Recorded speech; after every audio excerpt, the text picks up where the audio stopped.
ఈ టిప్స్ ఇది compulsory follow అవ్వండి. అందరూ ఏమనుకుంటారంటే నేను మోసపోను, నేను చాలా గ్రేట్ అనుకుంటారు. మోసపోకుండా ఉండే సమస్య లేదు.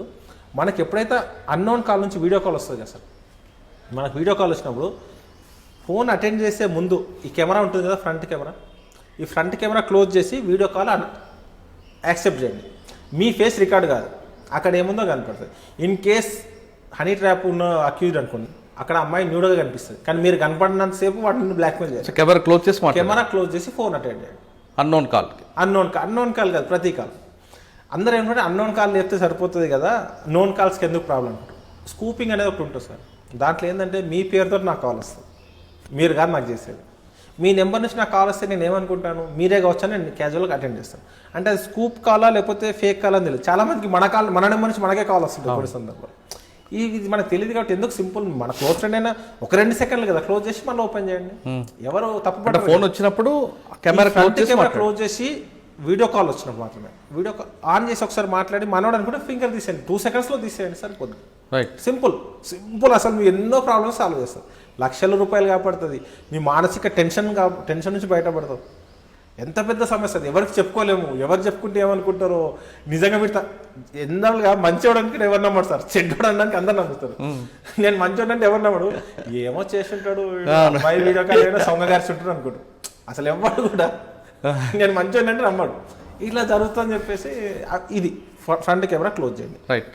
ఒకవేళ మీరు ఏదో బిజీలో ఉన్నారు, ఏదో ఈ టిప్ మర్చిపోయారు, బెల్లగా అనుకోకుండా అటెండ్ చేశారు, అక్కడ నుంచి అమ్మాయి మాట్లాడింది, మీరు అమ్మాయి బ్లాక్మెయిల్ చేయడానికి ఫస్ట్ చేయాల్సింది ఏంటంటే, ఒకళ్ళు మ్యారీడ్ పర్సన్ అయితే నీ వైఫ్కి చెప్పి సబ్జెక్ట్, ఇట్లా నాకు ఇలా వీడియో కాల్ వచ్చింది, ఇదేదో అనుకోకుండా ఇట్లా వచ్చింది, ఇట్లా నాకు ఏదో బ్లాక్మెయిల్ చేస్తున్నావు అని చెప్పి మీ వైఫ్, మీ ఇంట్లో పేరెంట్స్, మీ క్లోజ్ వాళ్ళకి చెప్పేస్తే మీకు సగం రిలీఫ్ అయిపోతారు. ఏదైనా ఫస్ట్ మీ ఫ్యామిలీ బయట వాడని మీ ఫ్యామిలీని నువ్వు ముందు కన్విన్స్ చేయగలిగితే సరిపోతుంది. ముందే నువ్వు చెప్పిన ఒక ఫస్ట్ మెసేజ్ రాగానే చూపించింది ఇట్లా బ్లాక్మెయిల్ చేస్తున్నాడు అని చెప్తే మీ ఇంట్లో వాళ్ళు అర్థం చేసుకుంటారు ఏంటంటే మా ఆయన తెలియకుండా అందులో ఇరుక్కున్నాడు, ప్రాబ్లమ్ సాల్వ్, నువ్వు ఏం చేసుకుంటావు చేసుకో. అయినా వాడు అక్కడిక్కడ లింకులు షేర్ చేసినానుకో, స్టేటస్ పెట్టేసి వాట్సాప్లో, ఈరోజు ఇట్లా హనీ ట్రాప్లో నాకు ఒకడు బ్లాక్మెయిల్ చేస్తున్నాడు, నా మార్ఫ్ చేసిన వీడియోస్, సో ఎవరు రెస్పాండ్ కాకండి. 3 టిప్స్ ఫాలో అయితే నీకు ప్రాబ్లం లేదు. వాడు ఏం చేసుకోలేడు సార్, మీ వీడియో ఉన్నా వాడు ఏం చేసుకోలేడు. మీ వీడియో మిమ్మల్ని భయపెట్టేయడం తప్ప ఇంకెవరికి పనికిరాదు. మీరు రెస్పాండ్ కాకుండా మీరు స్టేటస్ పెట్టడానికి, ఈ స్టేటస్ వాడు కూడా చూస్తాడు కదా, అరే ఇటు భయపడతలేడు, వేస్ట్ రాబెడితే వదిలేస్తాడు. వాడు ఒక 10 రోజులు ట్రై చేస్తాడు బ్లాక్మెయిల్ చేయడానికి. ఏ రోజు ₹1 ఇచ్చినా వాడు నెక్స్ట్ నుంచి స్టార్ట్ చేస్తాడు. అంటే వాడు యూట్యూబ్లో అప్లోడ్ చేయడానికి ఏమాత్రం ఛాన్సే లేదు. ఎందుకంటే యూట్యూబ్లో సార్ వాళ్ళకి గైడ్ లైన్స్ ఉన్నాయి, అబ్సీన్ కంటెంట్స్ ఎట్టి బస్లో యాక్సెస్ కాదు. మనం అప్లోడ్ చేస్తున్నప్పుడే దాంట్లో చెక్ ఉంటుంది, అది ఓకే అనుకున్నప్పుడు మాత్రం ఇది పోస్ట్ అవుతుంది, అదర్వైజ్ కాదు. ఎందుకంటే నీకు ఎక్కడ ఈ న్యూడిటీ అనేది కొన్ని వెబ్సైట్లలో ఉంటుంది తప్ప రెగ్యులర్ సోషల్ మీడియా ప్లాట్ఫామ్స్లో ఉండదు. కాబట్టి అట్లా భయపడకుండా ఇన్స్టాగ్రామ్ ఎక్కడ ఛాన్స్ ఉంది అంటే లింక్స్కి చేయడానికి ఛాన్స్ ఉంటుంది, ఆ లింక్స్ రూపంలో చేయడానికి ఉంటుంది తప్ప డైరెక్ట్ వీడియో పోస్ట్ చేయడానికి స్కోప్ ఉండదు.